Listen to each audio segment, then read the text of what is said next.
Bombshell Brunches, where your hosts Raquel Rudenberg and Christina Lau sip and spill with badass babes every Tuesday morning.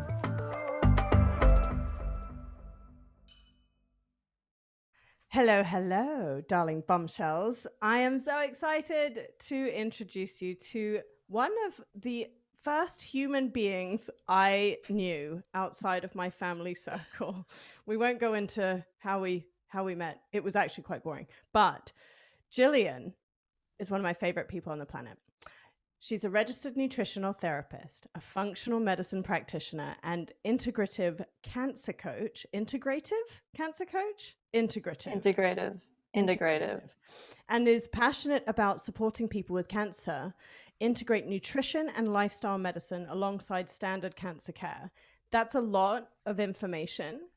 What I like to say personally is that Gilly is a superhero, one of my favorite humans who turned her life completely around after it turned around on her. And I have never been more inspired by somebody's health and wellness story. And I'm so, so happy to bring you in and have this conversation with you. Hi, Gilly. Hi. Oh, that's such a nice intro. Thank you. Just want to make you cry. Change my bio on my website now and change it to that. Superhero. I think Christina should just write everyone's bios and they would all be I do Absolutely. That. I do that for a living as well. That's kind of what I do. Pay her. So, I mean, Raquel, you've had 2 minutes to know Gilly, and I have known Gilly for more years than we both care to say right now because we're timeless. Absolutely. But you went from being a brain cancer survivor to this like absolute thriver who is now, you were a director of in a modeling agency. Like I remember our dinners and you talking about how stressed you are, all of the assistants you had. All I wanted was assistants after the conversations with you. But I want to talk about how you grew up. I know the story. I know the answer. Where you grew up and how you think that set you up well. Yeah. Tell us about you, your background. You can add the bit that we met into that too. Okay, sure. So born and raised in Hong Kong, and that is where I was so lucky to be in the same class as darling Christina here. At the age of 4. Yeah, I think 4. And then, yeah, you'll have to correct me if I get stuff wrong because it's a long time ago. But I think it was 4, and then we were in primary school until I left when I was 10. Do you live in the same year? Yeah, we both left when we were 10. To go to boarding school, to be well-behaved and brought up children. Fail. I was lucky enough, yeah. I was lucky. I went to a mixed prep school in the UK. So from 10 till 13, I was in a co-ed prep school, which I loved. It was just like having a sleepover with my friends every single day, which I don't know if you remember, I wasn't really allowed that in Hong Kong. Yeah, you weren't. No. So I was really deprived. Yeah. Yeah. You came over to mine quite a lot. Yeah, so I relied on friends a lot for me to go over and stuff. Oh, I remember those sleepovers. I've still got photos of We need to bring those out to promote. For sure. little Chris and Gilly, and like, what was it? I think it was like 20 years later. I was like, dude, you haven't changed. You look. I know, we're still exactly the same. Hopefully in another, I don't know, 25 years we'll look slightly different. Yeah. Well, hopefully Gray. not. I don't. Yeah, maybe silver fox. Gray with beards. So when you grew up, you moved around a lot. Like you and I are both transnational kids, and I think that's pretty unique in and of itself. Obviously, being mixed race, being kind of Chinese, Eurasian, European and Asian, and your father was a pretty influential figure. He was. So he was a solicitor in Hong Kong. He had really interesting, actually. He'd went to Hong Kong without having studied law whatsoever. Was actually a pretty bad student in the UK, and then got shipped out to Hong Kong in the early 70s, and just basically built his way up in the law firm, where he started just filing, he was an article clerk, so just filing different cases for like the different lawyers in the law firm, and just made his way up through the firm, and then managed to be, senior partner for, over a decade. He was one of the longest standing senior partners there. So really an amazing career that he just forged completely by himself. And your mother is a force as well. Like, your mother is such a force. My goodness. Yeah, you don't want to get on the wrong side of my mom. But she's just incredible. Like, and we'll get to that later. Like, the fact that like how your mom was just so fiercely like dedicated, to you always, and she always has been ever since we were kids. Like, she really has. And we didn't have it. So, I mean, it was tricky growing up. I mean, Dad was working so much all the time. So I would say he wasn't that present in my childhood. And he was definitely, he was very English, let's say, so very proper, not one to express emotions. So actually that plays a part in, how my story came about, because not growing up in a family where there's an open environment to express emotions, or having issues at school, or feeling bad one day and not being able to voice, not having someone there saying, what's wrong, tell me about it, tell me what you're feeling. Having to just deal with that by yourselves. And definitely don't cry, because that's no good. So just having to adapt, and you adapt, so you never think it's an issue. It's like, so what, I grew up, and like tons of people's parents don't have that kind of communication, so it was like, okay, fine, not a big deal. But looking back after everything I've been through and what I'm studying now and seeing, and a lot of other people who get diagnosed with not just cancer but other chronic illnesses, how you've grown up as a child and the relationships you have with your parents are hugely important in the development of disease later on in life. So it's hugely impactful when so many people think that actually it's not a big deal, but actually it plays a huge part. And being able to then go back and deal with those relationships and open up and have those conversations maybe that you never had with your parents, that's really important. Getting a little bit sidetracked. But that's true. That's a very important. It's part of wellness. We'll get to the wellness side of it. It's such a holistic thing. Yeah. So just to go back, so leaving to go to boarding school, I just felt that was the best thing ever. I had so much fun there. I had 3 years in this co-ed school, and then Mum was like, let's reel it in. Next 5 years, all girls school. So I had the choice of 2 girls schools to choose from. So I chose one that I had another good friend going to from our class in Hong Kong. So that she was basically the reason that I chose to go there. Tanya, and again, right? Was it Tanya? Flora. Oh, Flora, right. Yeah. So got to this all-girls boarding school, and really lucky again. I had amazing friends there from day one. And so, we hear horror stories about people going to boarding schools, but I have to say, like, some of the best years of my life, like, had great friends. I didn't dread going back to school, after the holidays, I wanted to go back. It was really like a fun place for me. So that was really lucky. However, then fast forwarding, post-diagnosis and going to psychotherapy, my shrink was big on, there's a big thing called boarding school syndrome, which I'd never really thought about, but apparently that's a thing. Just being even more separated from voicing emotions and dealing with all of that, because you're just in this strict, rigid educational, boarding school system. But anyway, I never really, I don't know, maybe that did affect me, maybe it didn't, I don't know. It probably just continued the path that I was already on with, parent communication is like, are you okay with money? How are your grades? Everything okay? Okay, good. That's all that matters, kind of thing. Right.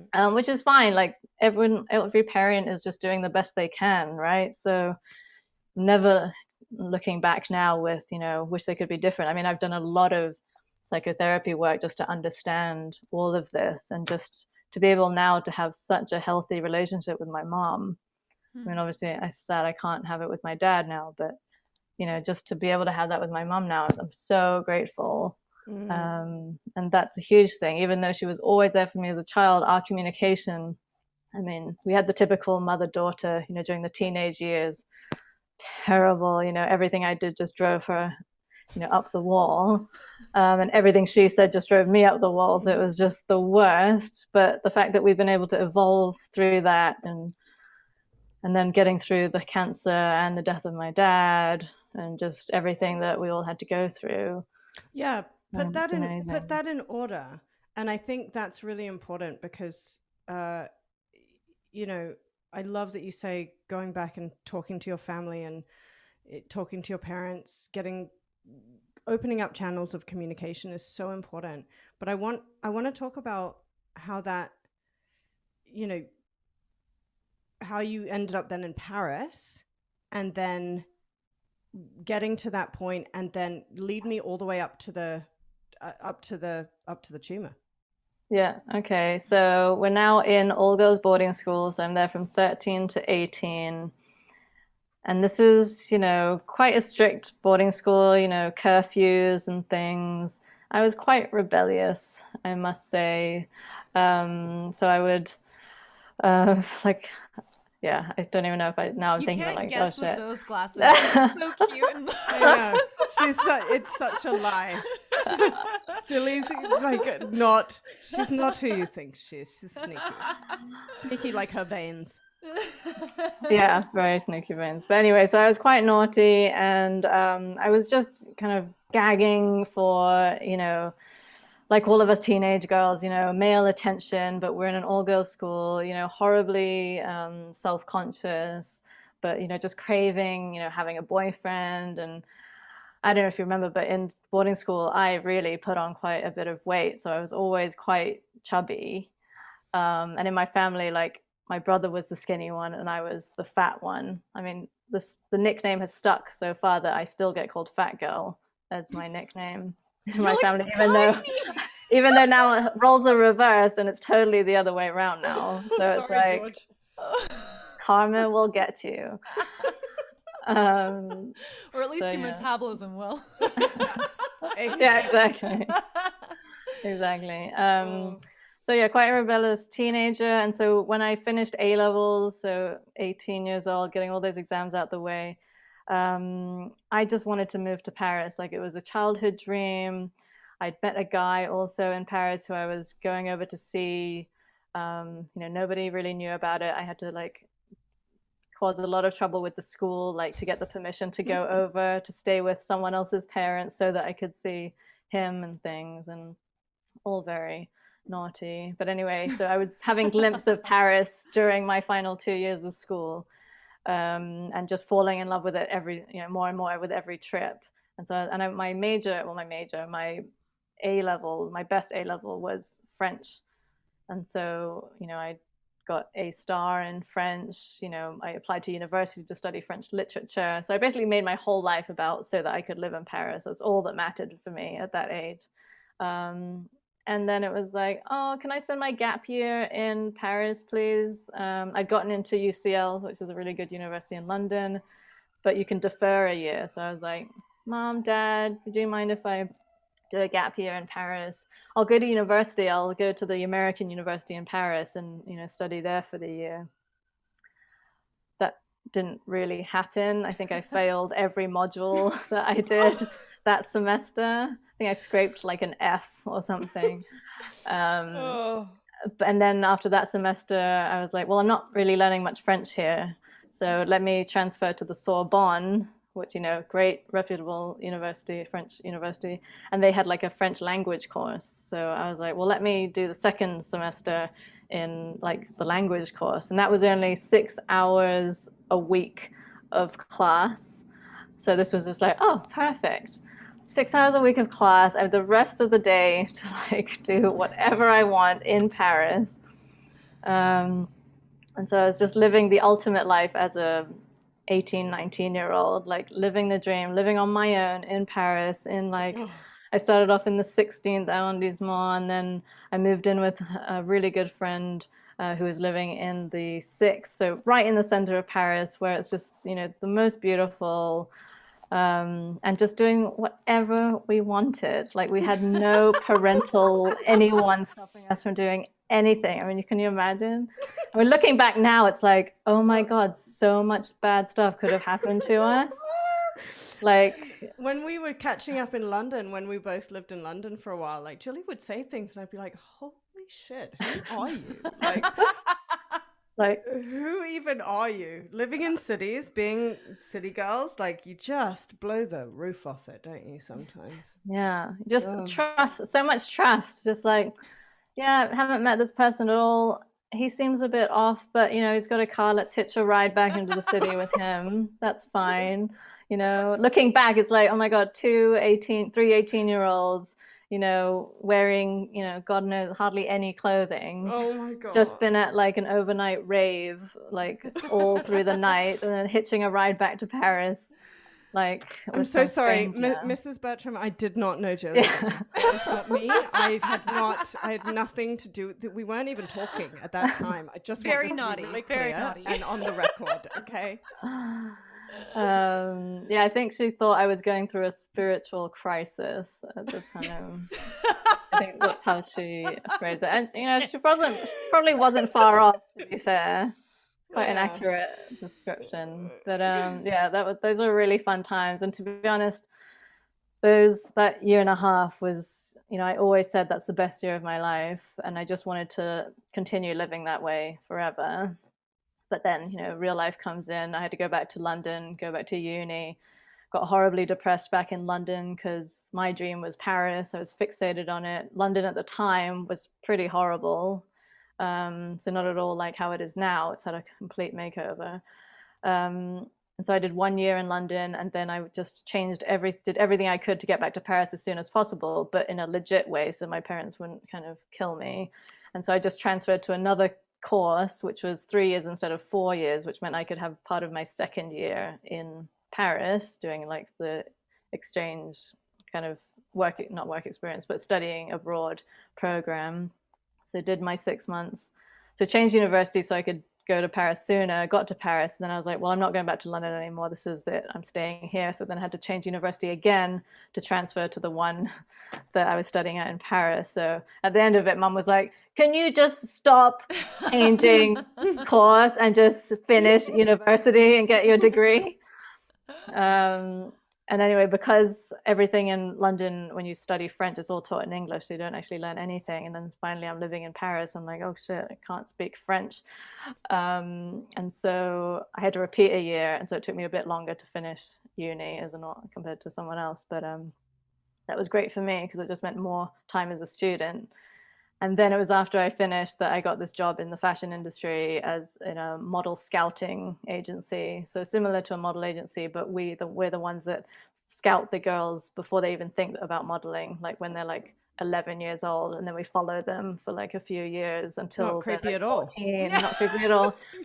Until they're 14, and then we're like, oh, get you to do a few pictures, and then we can send them to Japan, and then you can do some, the Japanese love young white, skinny Russian girls to do all their lookbooks and all their fashion stuff. So that then became my career. I started with the company right when it was just forming, and that meant that I was kind of top of the company from the beginning, like with the founder, and which meant that as time went on, we kept on recruiting like people that we needed help with, assistants. This is where the assistants came in. Of course, because I was there first, I was kind of helping everyone figure out how to do the job and what we needed to do, and just figuring out how to make the company work better. And really, I loved it at the beginning. Like, I was like, oh my God, I have made it. I am living in Paris. I'm working in the fashion industry. Love my life right now. You're skinny. You got super skinny. I got super skinny. Too skinny. Wore whatever I liked. Like, it was just, I was so happy. So now fast forward, because that was like a number of years. So now let's take it to, this has painted a beautiful picture of like, here's a normal, slightly naughty, sneaky veined child who's now grown up into this, and boom, all of a sudden. So all of a sudden, well, maybe not all of a sudden. So I have to backtrack. So a few years before my all of a sudden diagnosis, I had been in a long-term, long-distance relationship, which I was very unhappy in. I had started, doing every diet under the sun that came out. So eating very sporadically, not eating well at all, doing recreational drugs, which also help you not eat properly. Binge drinking, so not even a regular, like I like my red wine at night kind of thing, but just like not drinking at all, but then leaving it all till the nights that we go out, and it's just like zero control. And I don't know if you get the red face thing when you drink. We're Asian. We get that. Right. So that is the body already saying like we should not be drinking. And even for other people who aren't Asian who get that flush, I mean, that is the body like giving you a sign. Because obviously every alcohol, just any alcoholic drink, breaks down to alcohol, which is the same as ethanol pretty much, and that is a neuropoison. It's a neurotoxin, and our liver, the poor liver, has to deal with that. And so it takes someone with a pretty good liver to deal with all of that. And us going red is just our body saying we're struggling here, so we're going to try and deal with it in other ways. And I would just go straight through that redness. I'm like, I'm going to keep drinking, because I knew if I kept going, I would eventually go dead white like a ghost. And so I would, so you obviously don't push that far to go to that. No, I fall asleep 2 glasses of wine. Right. Right. Goodbye. Well, that's saving your ass in quite a lot of ways. So that's actually a really good thing. So I would push through this just so that I could not have this, what I thought was really embarrassing red face when I drank. So just going against all my body's signs, basically. And then, so all of that just to say, what could appear as something happening out of nowhere, actually there were quite a few things going on that, weren't right. And also, to top it all off, at that point, 3 years before my diagnosis, I had wanted to completely quit that job. I wasn't fulfilling anymore. I went to work dreading it. I just couldn't bring myself to write those emails, and just I couldn't care. And it got to the worst about 3 months before my diagnosis. And I was usually the negotiator in the company. So if there was an issue, I would be the one to write the lengthy email to both parties and just really find a middle space. And everyone would always be like, oh my God, that was such a good email, and amazing that you could do that. And those last 3 months, I just remember being I just can't bring myself to have that energy to pour out and make this all okay between these people. And that was a little bit of a telling sign, change in behavior and mood, I guess. That can be a sign of a brain tumor. Because I've been always thinking back now, God, did I not have any other symptoms apart from 2 seizures? But anyway, so first started being really unhappy at work, in an unhappy relationship. And then my father died really suddenly. So heart attack from one day to the next, really didn't see that one coming. And obviously all those little things that had been, building up, and then to have that massive loss and that trauma, I mean, that is really having the carpet taken up from under your feet. That was just, I think, the cherry on top of the cake. And whatever had been growing might have been a benign tumor up until that point. I think that just turned everything. And we hear that a lot in cancer, that a lot of cancer patients, about 2 years before their diagnosis, they will have suffered some major or very stressful event. And this is very common, particularly in breast cancer, women with breast cancer, that there will have been a very stressful or traumatic event in the years leading up to the diagnosis that has just, turned the tables on what might have been lying there underneath, but hadn't turned malignant. Interesting. So my father died, and then soon after his death, I had my first seizure, completely out of the blue. Had no idea what it was. I was in a cafe and my eyes just started moving uncontrollably to the left. Like I couldn't control my eyes. Like that never happened. And then it became so strong with the eye movements that in the end, then my head started going. And I was just like, oh my God, but I was completely awake the whole time. So I was just like having coffee and then I'm just like, oh my God, guys, I can't stop moving my head. And like normally you would just like concentrate and just, stop your head moving. But imagine not being able to do that. It was just like being taken over by some horrible force, like in a nightmare.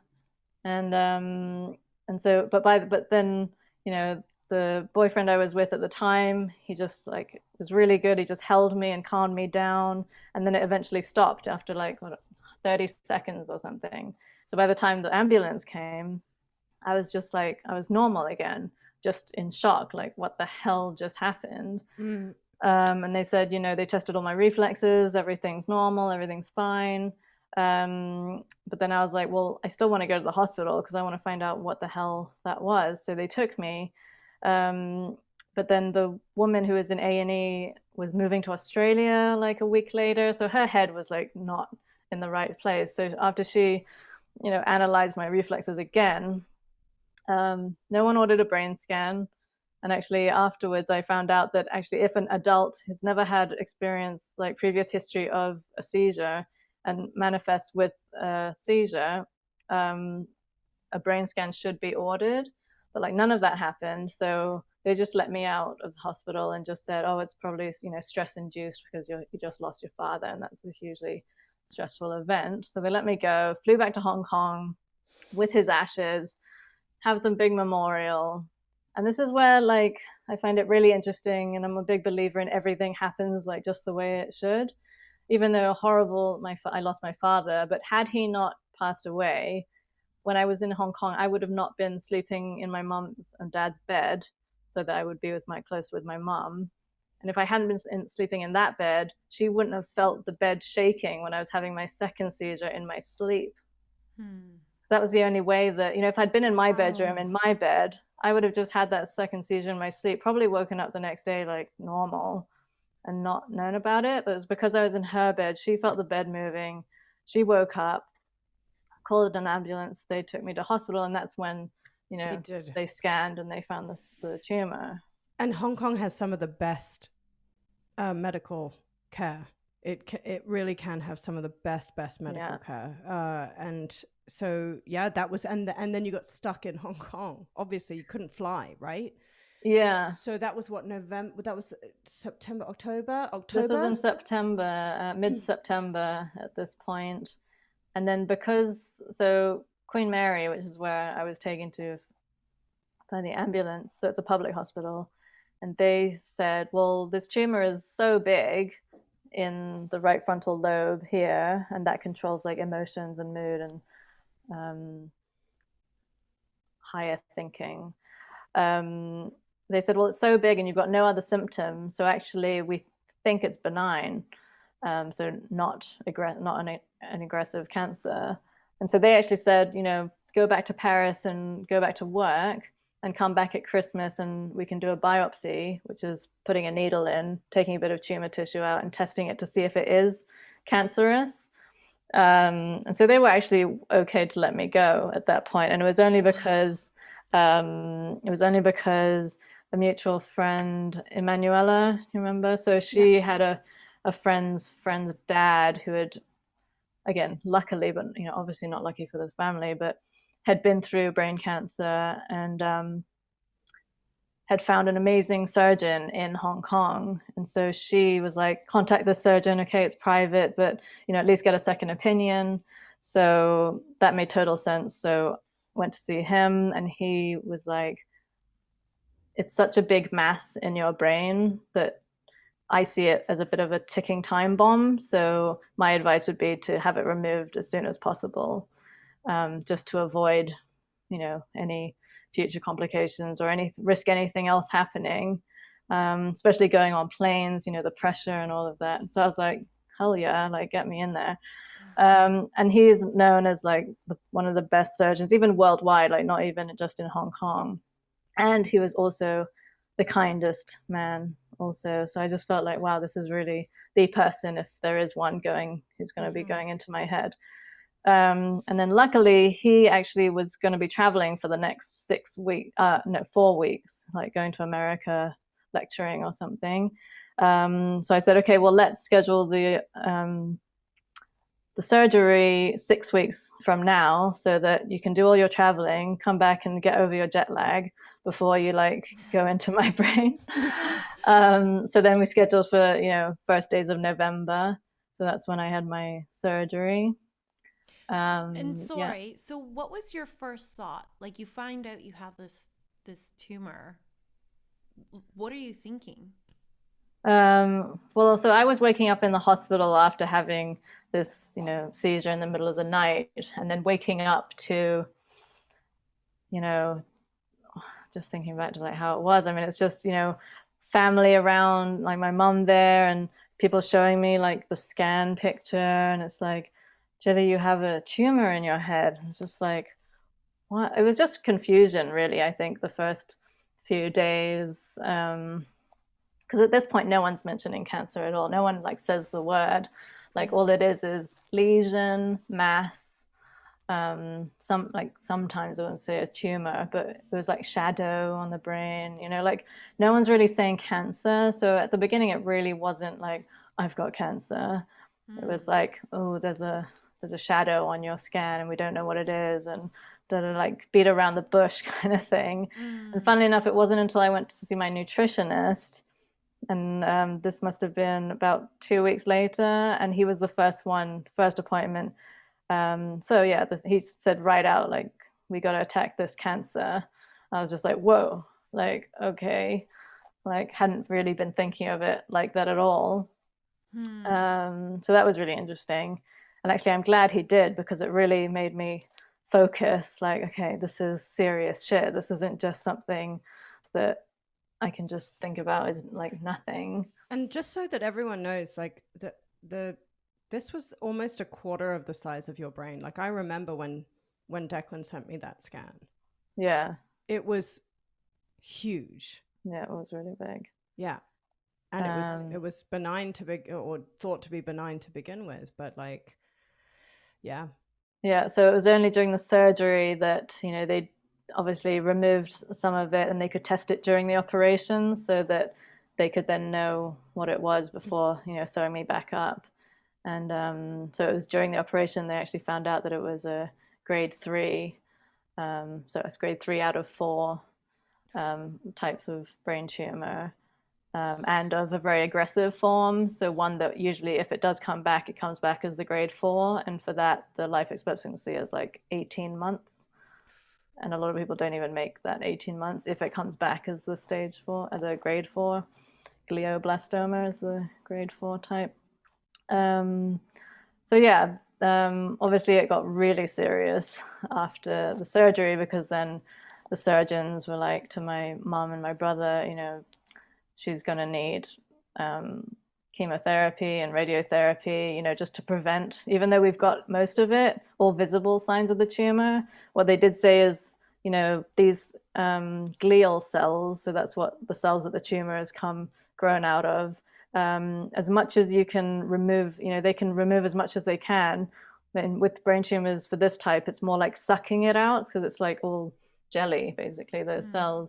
And I remember waking up in the ICU, and I think the nurse showed me like 2 beakers, and one was filled with like gray cells, and the other one was like with pink cells. She was like, well, these are your healthy cells, brain cells, and then these are your...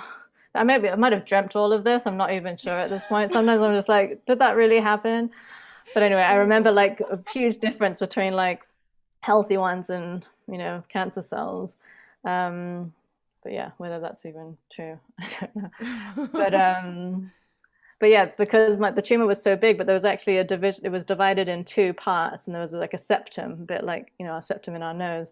But instead of just sucking out either side of the septum, they just took out the whole, scooped it all out. And so I did lose quite a bit of healthy brain along with it. What effect that's had on me. I mean, it was really noticeable after the operation, just like spatial awareness, like not realizing if I just sat down at a table, I would just get up and leave and not realize I just left everything, like my wallet, my phone, everything, keys on this restaurant table. And it got so bad to the point, and all my supplements and stuff, just forget everything and not have any idea that I'd left anything. Wow. And so it got to the point where I got those elasticated stringy thing, so I would just attach everything to me. So if I got up from the table, everything would just come with me, like quite a dramatic scene. But a laptop, like phone, wallet, literally. Just imagine everything just flying with you, like, oh my god! It's just like pulling everything off the table. So drama. But I had to do that kind of thing so that I would slowly be able to learn and like relearn to, think about before I stand up, like, have I got everything? That all took quite a long time, a few months at least after the operation, or like coming home, taking off my shoes, being so certain, okay, my shoes are here by the front door. So if I go out again, I just know that they're there. An hour later, come back, where the fuck are the shoes? Like, they're just not there. And that would keep happening with everything. I'd be so sure I'd put something down somewhere, like so sure. And then it would just never be there. So it was just like frustrating and really annoying. So I just, in the interest of time, I want to get to there's so much, we could just talk forever, but I know, sorry, I do waffle. No, but I want to talk about how then you introduce the nutrition. I want to talk about slowing down, I want to, hear, because so many people know someone who's gone through cancer of some kind. There's so much that we've got to learn from what you went through. I mean, I remember you being pretty awake straight after the surgery. And your biggest concern was that you would lose lose your personality, which clearly hasn't happened. It's still as dry, sarcastic, and brutally honest as your 4-year-old self. But tell me about that. Tell me how that shifted, because I want for our audience to understand how important the nutrition is. Yeah, so I mean, I was so lucky in the way that I had those 6 weeks leading up to my surgery that I had to see a nutritionist. And a lot of cancer patients won't have that, because as soon as you're diagnosed, you are like wheeled into either surgery or chemotherapy, something, either to remove the tumor or to reduce it so then you can do treatment, or reduce it enough with treatment so it can be removed, that kind of thing. And so no one has any time to even like register what's happened, like have they, registered like they've been diagnosed. They have no time. You're diagnosed with cancer. That means that your immune system in the last 5, 10, 20 years has slowly been suffering so that this cancer has been able to grow, because all of us have cancer cells. It's just a matter of we have immune system as well that can keep the cancer at bay. So it's just when our immune systems get shot through stress, through poor diet, through smoking, through all the things that I explained that I was doing earlier. Those are all factors in suppressing a person's immune system. And when that's suppressed, that just gives cancer cells the chance to like have a party and just grow and grow without that person sometimes even knowing and realizing. And then that's why so many people get diagnosed and it's already stage 4 and it's everywhere, because cancer is a sneaky fucker. Yeah. So what do we do like as normal humans? Like as normal humans. Yeah. As opposed to the abnormal humans.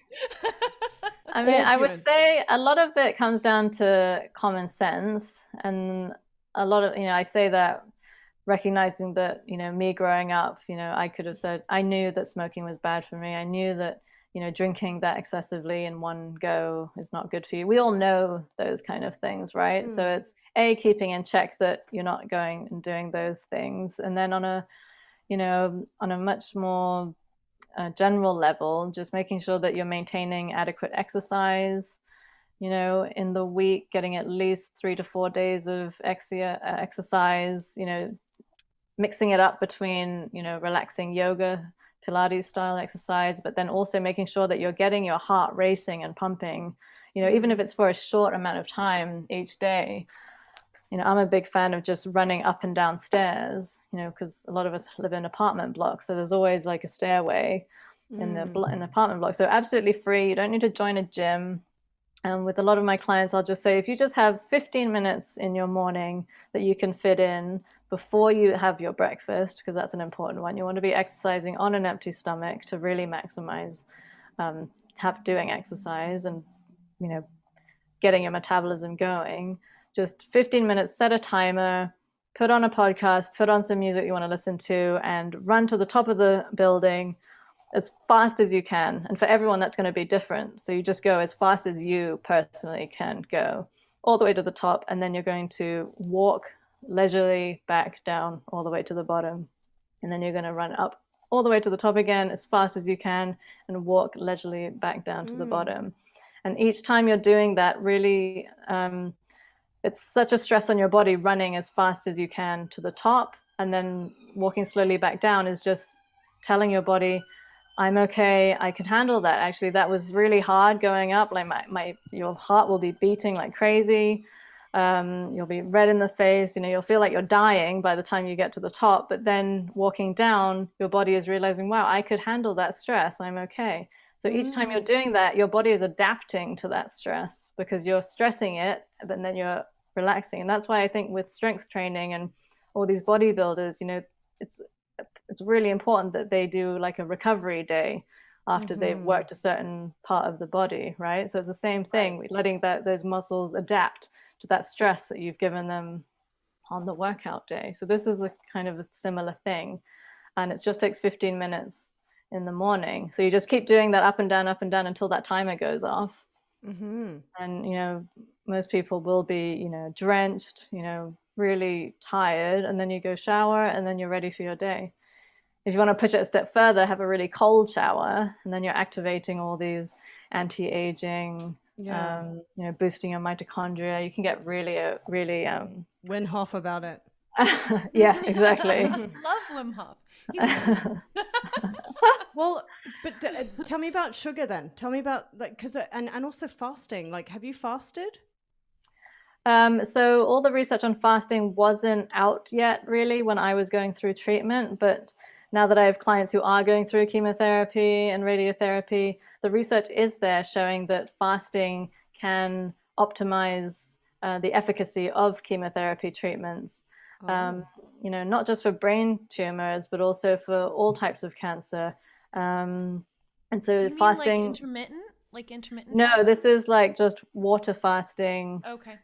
Like continuously. So you would start 48 hours before your chemotherapy, and then you would continue the fast until a day or two after your chemotherapy. And that it weakens the cancer cells, because obviously you're starving not just yourself, but the cancer cells who thrive on sugar and glucose.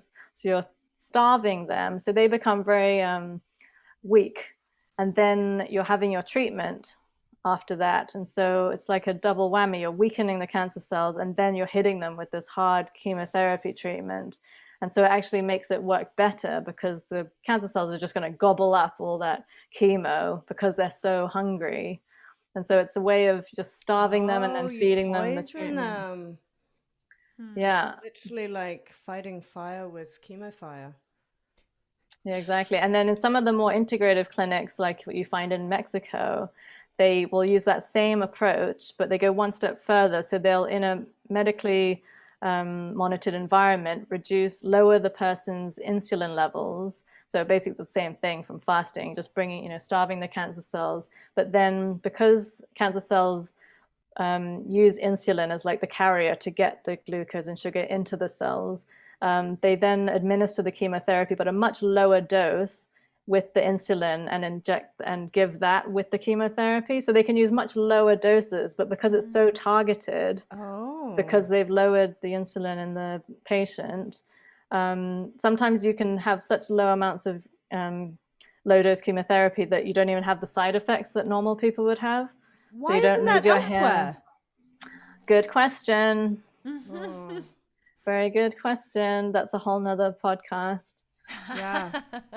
So I wanna go back because you were talking about trauma and how a lot of people have had, if you look back a couple years after their diagnosis, that they had some form of trauma.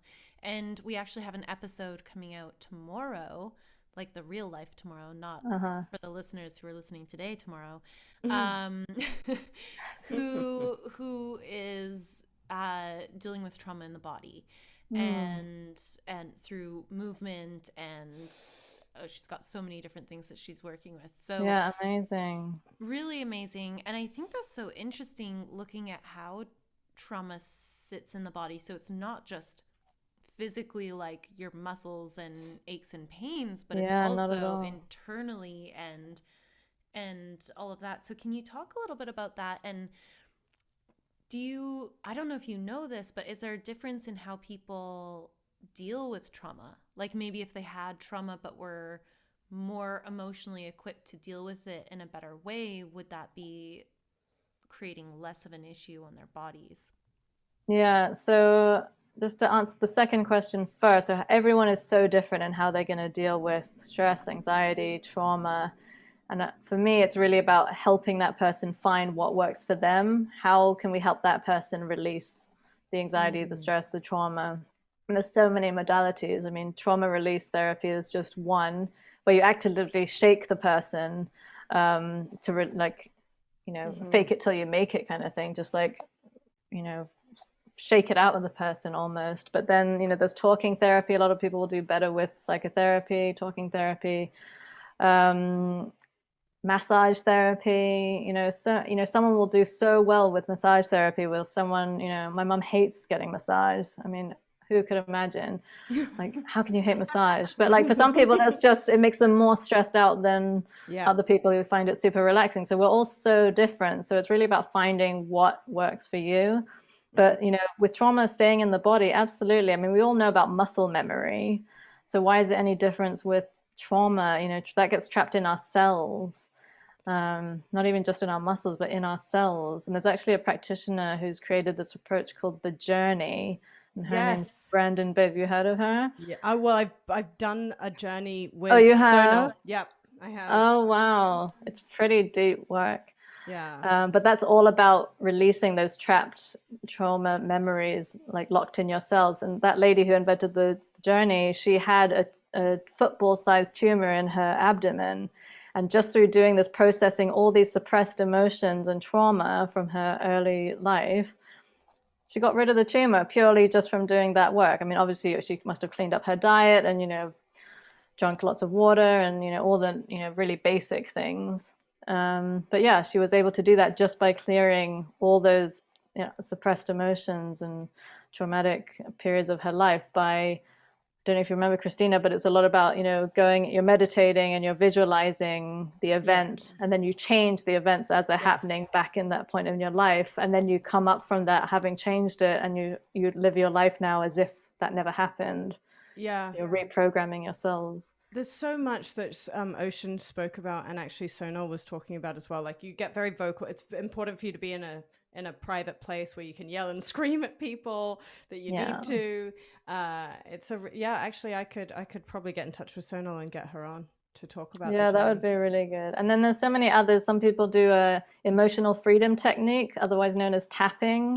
Yep, the So Ocean does tapping that. through all your pressure points. So that's really effective for some people. I mean, again, it's just you need to find what works for you. And that's, as an integrative cancer coach, that's what I help people do. It's like, what is going to work for you? Because it's only in finding those things that you can tailor make your own, anti-cancer program to you. Because what works for someone isn't going to work for everybody. And that's why it's so important to really like tune into yourself. What is important to you? What makes sense to you? And everything that you do, the way you eat, like removing certain foods, eating a certain way, does that make sense to you? And that's why you do it? If so, that's amazing. You want to be doing that. I mean, it's always good to check that, genetically that works for your body as well, and your genes and all of that. You can get really technical about it all. But I would say on a global level, what people need to just tap into their intuition, because it's your body, you know best, above all. Meditation. That's a biggie. And for a lot of people, really difficult. I have to say that that's one thing that I've only introduced literally in the last 6 months. And it was something I've been telling myself because I know the benefits are so huge. And it's just not something that I was able to get into my physical daily morning.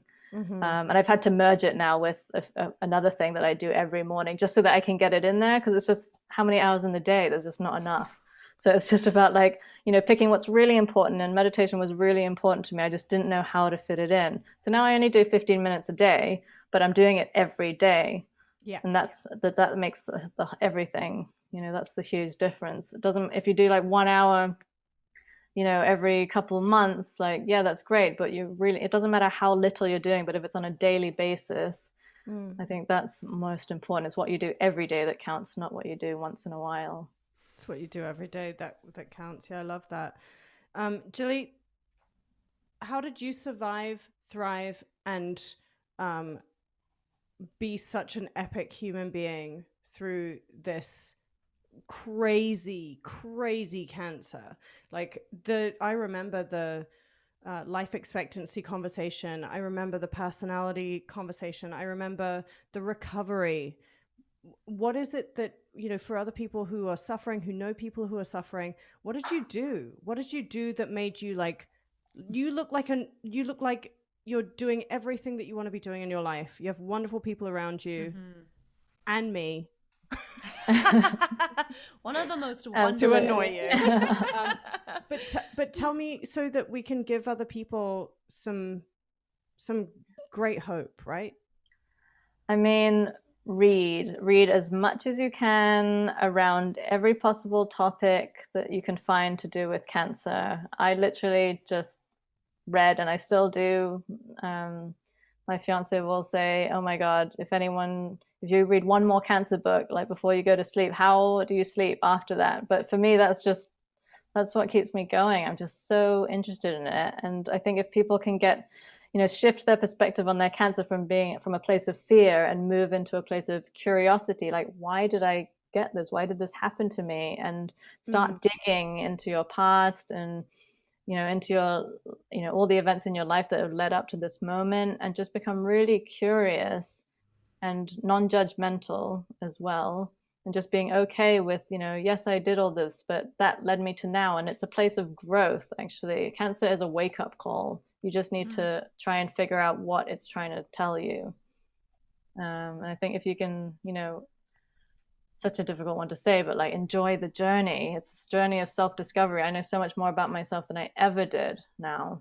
And you had amazing people around you as well. Like when you were going through it, you had a really great foundation, and we're really big on that with Bombshell Brunches, is like really creating the people around you that are gonna be there and support you. Yeah, no, absolutely. That's crucial. Just having people that aren't going to judge the decisions you make, because some of them aren't going to agree with some of the decisions you make. So it's important to have people who are just going to support you no matter what choice you make. I was really lucky that I had that a lot of the time. Stay away from people maybe that don't support you in your decisions, because that can just create a negative energy, and then you don't want that to interfere with what your intuition is telling you, what is best for you. So that's really important. But yeah, in terms of what can people do for themselves, I mean, there's so many resources out there, but essentially eat as clean as you can, eat as much organic food as you can afford. In the UK, we've got lists of, the Clean 15 and the Dirty Dozen. I think every country has their similar kind of thing. So find out which are the most, sprayed vegetables and fruit, and, buy those ones organic to be sure. Look at your home environment. Are you got chemicals like cleaning products? Look at what you're using. Look at what you're using on your skin. What are you bathing in? What are you moisturizing your whole body with? Like, look at ingredient labels. Like, check all ingredients labels, and just make sure that it's as close to natural as possible. Because you just want to give your body less of a hard job. Like, your body can heal itself, but if you get in the way and you start loading on chemicals and you're breathing in chemicals, that just gives the body such a tough job when it's got so much to deal with anyway, like the environment, the pollution, COVID, like seriously got so much to deal with. And then you want to like be piling on like chemicals and stuff in your environment that you have control over. I think a lot of people with cancer, you know, they feel helpless, like this has just happened to me. There's nothing I'm in control over. But actually, when you look at things, there's a lot that you can be in control over. You know, how the people that you surround you with, what you put into your body, what you put on your body, emotionally, what are your thoughts? What are you thinking? Are they clean thoughts, you know, or are you constantly going around in circles? And if there's something that's going on that's not right, seek help. Don't just think you can deal with it on your own. Like, be open to finding help. Yes, it might cost money, but it's an investment in your health. I'm just about to take on 2 amazing people who are just interested in just preventing cancer. Yeah. And, you know, when I was talking about, you know, the cost of it all, it does get expensive. And she was like, well, I've just spent £900, you know, on my car to get that fixed. Why wouldn't I then invest, you know, same kind of money on my health and my body? And I'm just like, oh my God, that's exactly what I wish I would hear from everybody. You know, why would we spend more on our car than we would on our bodies? We only get one body. It's so true. I spent $1,000 on my car. I mean, I'm an exception. I spent more than $1,000 on my everything else. But you know, when I think about it, you're right. I don't even compare it. I'm like, oh, well, that $1,000 I have to spend.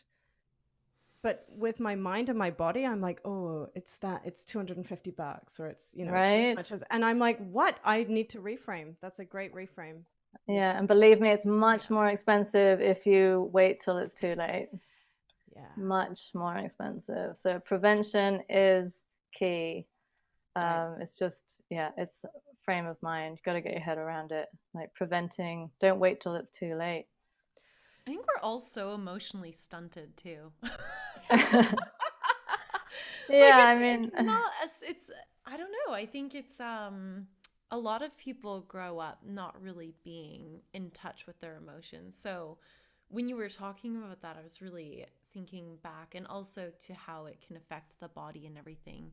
And yeah, paying for that help. But maybe people have to first realize that it is an issue, because that might have been what made them survive through most of their lives. So they're like, well, this got me this far. Yeah, and then seeing it as a good thing, but then, and probably it's been a good thing up until a certain point, but it's when new things in life happen, you know, or, you know, that you can't control, you know, COVID for one example, like who could ever tell that this would happen? But I mean, you were managing things pretty well up until this point, and then boom, something like this happens. I mean, over here, no life for a whole year, like that really gets to you. So even if you were great, you know, surviving before, this is just going to push you over the edge kind of thing. Or, you know, even without COVID, it's just like, you know, moving house is extremely stressful. Breaking up in a relationship, you know, so many things that are normal, losing a job, you know, getting a new job. These are all things that we just take, you know, because that's life, right? But we don't understand the toll it takes on our bodies. Right, well, I'm going to go have a bath. I'm going to just stop this now. I'm going to go have a bath, stare out the window. I did do my bean and butter scrub. We had another guest on that, guests that were amazing about body butter. Yeah. Oh, good. All natural, I imagine. Yeah. Yeah. But then, Chris, you're so good. Like, I see you posting, like, going on these hikes in the mountains, and I'm always messaging, like, I'm so jealous. Like, fresh air, mountain air. It's so great. Yeah, move to BC, everybody. Well, don't. I mean, seriously, don't clog up my trails. But if you can get outside, just into nature on a daily basis, then you're halfway there. I'm telling you. Yeah. I love that. Such a huge impact. Pushing the heart rate as well. Heart rate resilience. I think that's a really big thing. We have to kind of say goodbye for this time, but I do want to do another. I'd love to have you come back and talk about like, and let's get really deep into the Bertram Clinic of Nutrition. Yeah, Your I sneaky probably wasted a lot of time today on my upbringing and growing up. Nothing is a but, waste. Nothing What is are a you waste. talking about? We invested time. We invested time. True. We're gonna have Gilly part 2, but because you got your you're a phlebotomist now, which is my favorite word to say, apart from being a body butter and phlebotomy. So you're a vampire. I remember when you were studying for it, and I was like, oh, you're a blood stealer. So we need to have you come back, talk about that, talk about maybe some sample plans or what something might look like for a person. I know Raquel is going to come up with an amazing set of questions, which she always does. But where can we find you? Where can people find you in the meantime? So the best place would be probably my website, which is www.bertramclinic.com. So BERTRAM clinic, CLINIC.com. I do have an Instagram, which is at Bertram Clinic of Nutrition. I also have my personal account, which I'm happy for people to join if they want to. That's at Gilly Bertram, GILLY. Anyway, all these links will be on the show notes. They will. So I'm going to spell them all out. I'm like, shit, I can't spell my name. It's okay, you're excused. You have 3/4 of a brain. But I would say my website would be the best place to kind of learn about what I'm doing and how I work and a little bit about my story. And then there's a few links to talks and interviews I've done in the About Me section. So there's all of that as well. But, amazing. Yeah, always open to helping anyone at any stage in their journey, starting from prevention. That would be amazing. But, if it's got to the point where you've been diagnosed, that too, happy to help. There's so much that can be done, so never lose hope. Beautiful. Thank you so much for coming on. No, thank you for inviting me. Yay. Okay, bye. Wait for the next one. Bye. Yeah, bye. Thanks for listening, Bombshells. In order to continue to elevate, subscribe and don't forget to click that little bell so you can get notified every time we have a new badass brunch. Until next time, stay focused, fierce, and fabulous.